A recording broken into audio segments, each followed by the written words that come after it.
Praise the Lord everyone. आत्मा की आवाज में पुनः आप सभी का मैं स्वागत करता हूं। आज हम मनन के लिए निकालेंगे भजन संहिता 20वां अध्याय।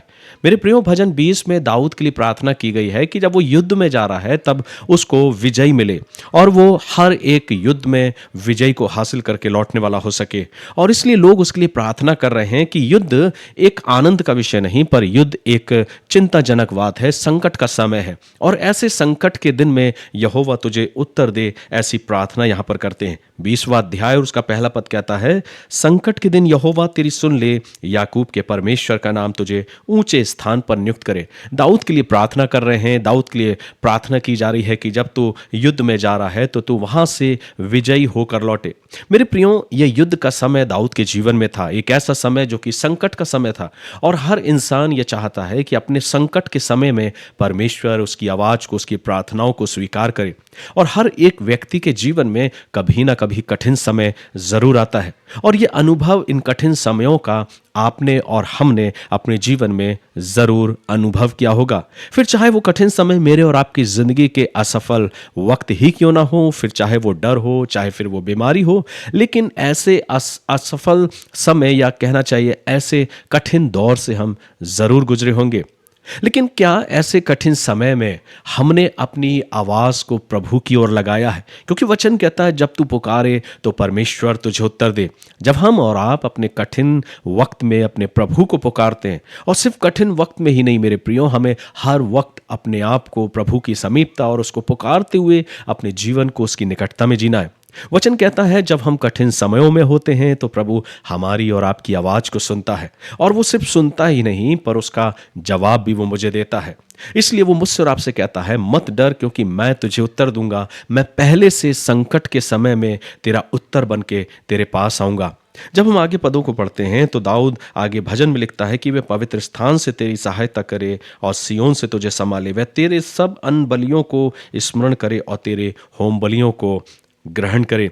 जब इस वचन को हम पढ़ते हैं तो इसका अर्थ मेरे और आपके जीवन के लिए है मेरे प्रियो, कि प्रभु हमको त्यागता नहीं है, लेकिन प्रभु मेरे और आपके हर एक उस त्याग को, उस बलिदान को, जो कई बार हम प्रभु के नाम में होकर या प्रभु के लिए करते, फिर चाहे वो हमारा बलिदान हो, हमारी प्रार्थनाएं हो, हमारी सेवाएं हो, हमारा त्याग ही क्यों ना हो, और आपने प्रभु के लिए या उसके सेवा कार्य के लिए जो कुछ भी किया है, प्रभु उन सब बातों को स्मरण करता है।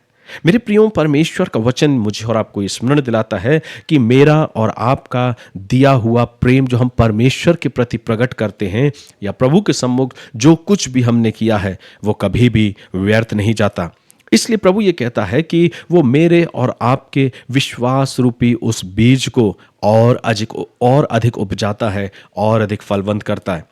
वह मेरे और आपके जीवन में अपनी सुरक्षा को बना के रखता है। और इसलिए वचन को जब हम आगे मनन करते हैं तो लिखा है कि वह तेरे मन की इच्छा पूरी करे और तेरी सारी युक्ति को सफल करे। मेरे प्रियो, सफलता आती कहाँ से है? सफलता आती है जब हम और आप प्रभु की इच्छा से अपनी इच्छा को मिलान करते हैं। हर इंसान अपने जीवन में सफल सिर्फ यही नहीं कि हम प्रभु से प्रार्थनाएं करें और अपने जीवन में प्रभु की इच्छाओं को, उसकी उस मर्जी को ना मानते हुए अपनी मर्जी को सामने रखें, लेकिन सफलता तब आती है जब हमारी इच्छाएं प्रभु की इच्छा से मिल जाती है, तब हमारे जीवन में सफलता मिलती है। वे मेरे और आपके कदमों को, मेरे और मार्गों को सुरक्षित करता है। आगे वचन को जब हम पढ़ते हैं तो प्रभु का वचन यही कहता है, तब हम तेरे उद्धार के कारण ऊंचे स्वर से हर्षित होकर गाएंगे और अपने परमेश्वर के नाम से झंडे खड़े करेंगे।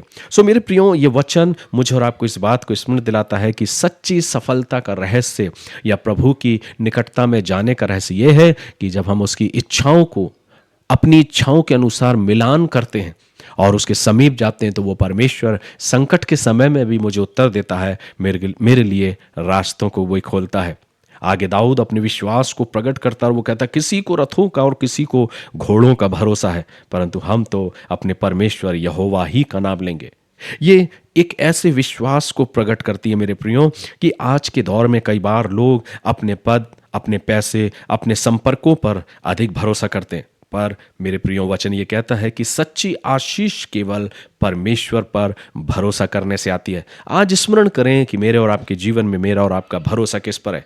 क्या मेरे सोर्सेस पर, मेरे लोगों पर, मेरे किसके साथ कितने अच्छे संपर्क हैं, या पद पर या पैसों पर, लेकिन जो विश्वास के साथ अपने जीवन को प्रभु के साथ व्यतीत करता है, उसका भरोसा प्रभु में होता है और सच्ची आशीष उसी परमेश्वर पर भरोसा करने के द्वारा हमको और आपको मिलती है। मेरे प्रियो, जब इस वचन को हम आगे मनन करते हैं, 8वें और 9वें पद को तो लिखा है, वे तो झुक गए और गिर पड़े, परंतु हम उठ खड़े हुए और सीधे खड़े हैं। हे यहोवा बचा ले, जिस दिन हम पुकारें तो महाराजा हमें उत्तर दे।